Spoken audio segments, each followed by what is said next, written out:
I'm Mo Rocca, and I'm excited to announce Season 4 of my podcast, Mobituaries. I've got a whole new bunch of stories to share with you about the most fascinating people and things who are no longer with us. From famous figures who died on the very same day, to the things I wish would die, like buffets. All that and much more. Listen to Mobituaries with Mo Rocca wherever you get your podcasts.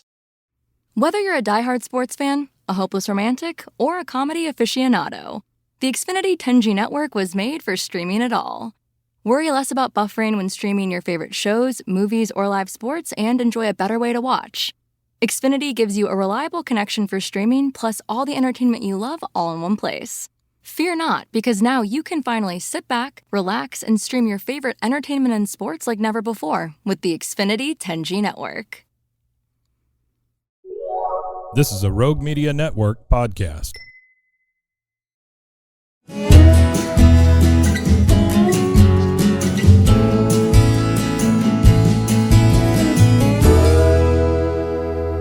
This is Central Texas Life with Ann Harder.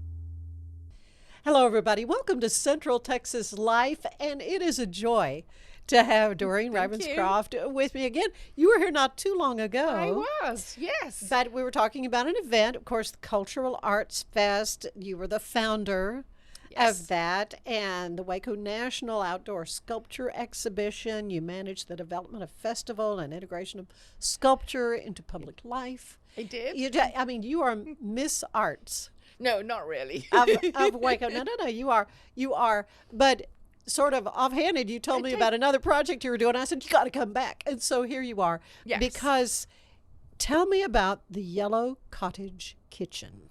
Well, I have to first tell you how it began. We started the festival in 2004. Mm-hmm.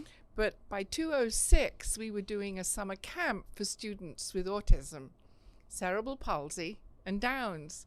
And that was because an amazing lady, Anita Carney, came and said, you did say it was arts for all, and our students with autism can't really come to the festival. Yeah, it's a little too too much. It's too much. So since 2006, I've watched an amazing group of kids from the age of 6 grow up, and now they're young adults. Yes. And a few years ago, I helped the ARC start the Opportunity Center, which was a concept that was led by Brandy Abel Clark. That has now moved to their new building opposite Friends for Life. Mm-hmm. But while we were doing that project, the Opportunity Center, we felt that our students could try more things. And I thought we could try baking. Yeah. Why not? They'd love to use their hands. They love to use their hands. They like process. Yes. They like working in a team. And some structure and all those things. Yes. Yeah. So what we began doing was making Scottish shortbread. Ooh. So that all of a sudden became very popular, and we were asked if we would sell it for the holidays. So now we have a group of students, as we have a Texas Cottage Kitchen under Texas cottage law, mm-hmm. so that we can bake on a regular basis for the holidays and for the spring, for Easter, for Valentine's, and for spring. Okay, so it's not a year-round. It's not year-round yet, but eventually we hope it will be in East Waco. I never thought about, you got laws you have to adhere to. Yes, you do. When you're baking for the public, I guess, yes, kind of a thing. You do. And so they all have yellow aprons, gray shirts, and the wonderful yellow skull cap thing. Oh, yeah. And, like real bakers, real everyone chefs. has had to take a food handler's license. Really? So, this is what we're saying to community as, don't write these amazing people off. They have skills, but their skills need bringing out in a different way. Yeah. Yeah. So who all do you have working with these young people? So with me at the moment, there's, myself leading the baking, and then it's actually the teachers that are at the ARC. They're currently at the Arc, Jessica and Colleen. And then they also have interns that come from MCC. So always two support leaders come, and we generally have 4 to 6 bakers in a session. Oh, so how long do you, if there are 4 to 6 bakers per day? Or, I mean, that's per day. And we just, because they have so many other things going on at the moment, we just do that every 2 weeks. But before Thanksgiving, we did it every week for 1 day a week. Oh, okay. Good. And so, and the idea is that they create the shortbread. They have whole ones. Right. Yeah. Let's take a look here. So we have the whole one, which can then be broken down into these individual pieces. So butter one of the and jobs flour for and some of the students is the packaging. Yes. Because they don't like the baking part, but they love doing the labeling and the packaging. Mm-hmm. Right. And right. so that's how we create our team. And so, if people are interested in having some delicious all butter shortbread, I mean, forget the real thing. The real thing. That's right. Right. Nothing artificial here. Nothing artificial. Yeah. Then, so why shortbread? I mean, what is that something from your childhood that you remembered? It is. My actually grandfather was a master baker, so I learned to bake on a little stool, because I was too short. Sure. I was like 4 or 5. And so I learned to do the process of moving the butter or the fat through the flour. Mm-hmm. Well, when you're thinking of doing that is work. Mm-hmm. And so for our students, when your hand could be slightly atrophied, right, it's an exercise. Sure. So we didn't want to put it in a machine. We wanted to see how their hands worked and see if they could produce that breadcrumb result. And they do, and sometimes it's like this, and sometimes they can move their thumb over the top. And so it's therapy as well. It's therapy as well, yes. And I bet it's therapy for the people that are helping them too. Oh, they can be amazed because, and the parents, when we first did it, were like, you had them baking? Really? Because, for instance, we have gloves on, but initially when we were first practicing and we weren't selling it at all, we put our hands into the flour. Mm-hmm. Now that is a very sensory feeling. Yes. And some could not do it. Mm. But if they had the gloves on, they could. Oh. So of course, now that we're under Texas cottage law, we have our gloves. And you have to have all that. You have to have all of that. Which is good. I mean, which is good. So they have evolved from learning a technique to actually, very funny actually, the last 2 weeks before Thanksgiving, his name is Zach, and he began to sing hi-ho. Hi-ho. Yeah, it's off to work we go. Yeah.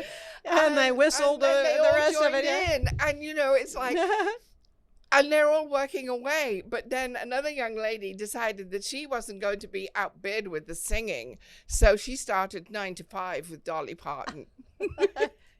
With the nails and everything, I'll bet. Yeah. Oh, how precious. I'm sure you've got lots of great stories. Lots of great stories. Because you also hear the words, I did it, because the first time they try, sometimes they can't do it. Yeah. And so it's like, you just don't go here and say, here, let me. It's like, well, would you like some help? Mm-hmm. And if they say yes, well, my hands go in and just re-show how it's done, and then their hands try. And so that's how it works. Mm-hmm. And this has been going on how many years now? Well, we had to stop during COVID, sure. But we did start teaching before COVID. Mm-hmm. And now we've started it up again since last year. Yeah, yeah. So do you have a need for volunteers as well to help with this project? We only have a need for volunteers when we are actually selling at the farmers market. Okay. And we go to the east side market at the brewery. And because that is, that at the moment we're not sure if they can manage every week. Right. And so for us, it's like bringing a situation where we can go just once a month through the holidays, and then maybe start up in the spring. And it's not too intense for them. Right. And a total of how many students are involved At with the this whole moment, I project? have 8 students involved. That's great. Mm-hmm. That's Yeah. great. And for them to feel that sense of accomplishment and pride, and Yes. as you say, I did it. I did it. That's the really best words, because, the first time the young lady who sang 5 to 9 came, she couldn't do the baking. She had to do the labeling. And she was Which kind needs of to be done too. Which needs to be done. But she did not have her food handler's license. Right. Within a week, I had an email with an image that showed that she had her food handler's license, because, she baked at home with her mom. But in this situation, you have to have a qualification. Well, and that's remarkable. Yes. That, what an accomplishment there. Yes, To absolutely. have that certificate. Yes, And say, absolutely. there I did it. There I did it. Yes. So, we hope that through the holidays, what we're doing is beginning awareness of raising money for the Yellow Cottage Kitchen, which Right. will be in a little cottage behind Lula Jane's in East Waco. Right. It's no longer Lula Jane's. No, but it will everyone- it will always be there. Everybody knows that's where what It's you're talking the about. Street Dog Cafe. But No, I know. everyone knows where Lula Jane's Everybody is. knows where Lula Jane's is. Yeah, and what a great thing, and what a great project to have in that part of East Waco, and to have something for these young people Yes. that brings such richness to their lives, really, It does. And also and richness to your tea table as well. richness, it is, and sharing it. Yes. And also, we hope that some of them, when we get the real project going, that we will be able to train them well enough that we can move them on into another job. We know some will stay with us. Yeah. But, it will then really become more a real bakery with a real payment system. Right. So And- so this is a work in progress. So this is a work in yeah, progress. but as we've seen the success of Biddy and Bose, Yes. what a wonderful thing that has been. We have 3 of our students that we train for interviews for Bitty and Bose. Really. Daniel Tyson. Daniel Tyson. Dylan, we know. And of course, you have to take your keys in with Dylan, because he's blind and he identifies your car keys, and he will tell you it's a bit which car you have. A bit more challenging now with the new key, but he's Yeah, with the fobs. yes, yeah. Wow. That's a skill. Yeah. Mm-hmm. Well, as you say, it just so many people just sort of want to write off Yes. young people with challenges like this, and that's just wrong. Yeah, That's just the wrong approach. And really through, doing summer camp and the art, and, even being told, well, why are you bothering? And that That just crushes your that spirit. crushes you. It also crushes the young person who's sitting next to you. Most of my students have not been deaf, although I have had one young person who was deaf. And then even though I don't do sign language, we could communicate with hands and drawing and, just our own hand signs. But, they want to be able to try. And it's been amazing, the success that we've had, and we can see the growth. We only see them once a year. And if they remember the process of a brush going to the paint and going to the paper and making a mark, and they've got that for next year, then we are embedding something into the brain that we can build on. And so the arts have they have become really strong for me within the disability community. Yeah, yeah. Mm-hmm. So I'm just struck with jewels in your crown as you do this. But the culinary arts are a part of the arts. Yes. And so let me say these shortbread cookies. Shortbread. Tell me a little bit about the history of shortbread. What can you tell me about it? I mean, I know it's a British thing. It was Scotland, really. Scotland, really. Yes. Uh-huh. I've never looked up the true history, but of course, everybody knows Walker's shortbread, which That's I right, think with the little plaid. with the little plaid. That's right, yeah. And you can probably then buy it at H-E-B. sometimes you can get the Scotty dog shapes. Uh-huh. And basically, that was a family company, and you have 3 ingredients: butter, flour, and a little sugar, and the butter content is much higher, so that once you've got it to that breadcrumb stage, you can basically press it together. You don't have to roll it. Mm-hmm. But sure, in industry, I'm sure they do. I'm sure but they we do. don't. We press it because we need them to use their muscles and have exercise. But eventually, I think we might grow that we can't always do it by hand. We might have to roll some of them eventually. Mm-hmm. But and the little piercings. So in it yes, so for- the piercings in is so that they're done right at the beginning, and then at the end when it comes out of the oven, they all have to be re-pierced. And I have 2 students that are absolutely excellent. I mean, it's almost their job. Yes. Uh-huh.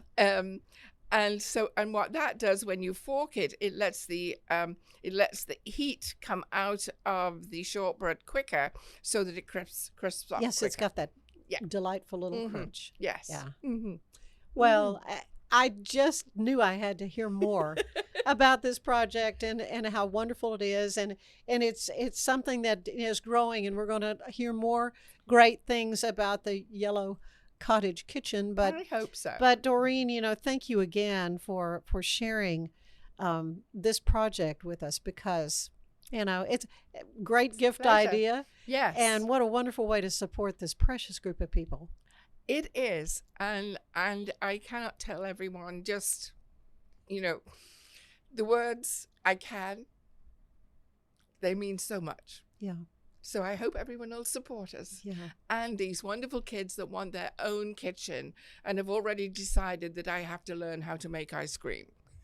Okay. Let's. Well, a big old scoop of ice cream on top of that. That would be delicious. That would be pretty good. Oh, golly. Thank you so much, Thank Doreen. you. Are just a Thank joy you. and a delight. And I'm just so glad to learn more about this. How can folks get more information, and again, on how to well, if they'd purchase like these to- besides at the farmer's market? Okay, so at the farmer's market, we'll be there on December the 16th.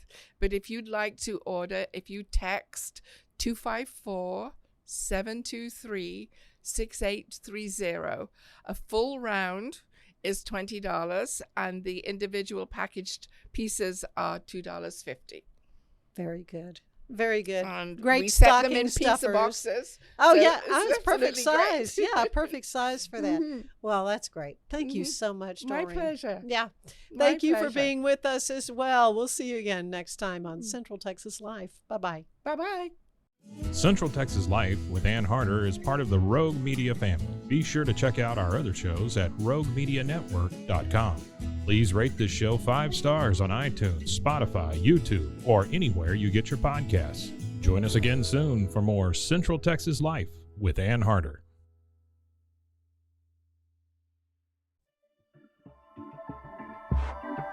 This has been a Rogue Media Network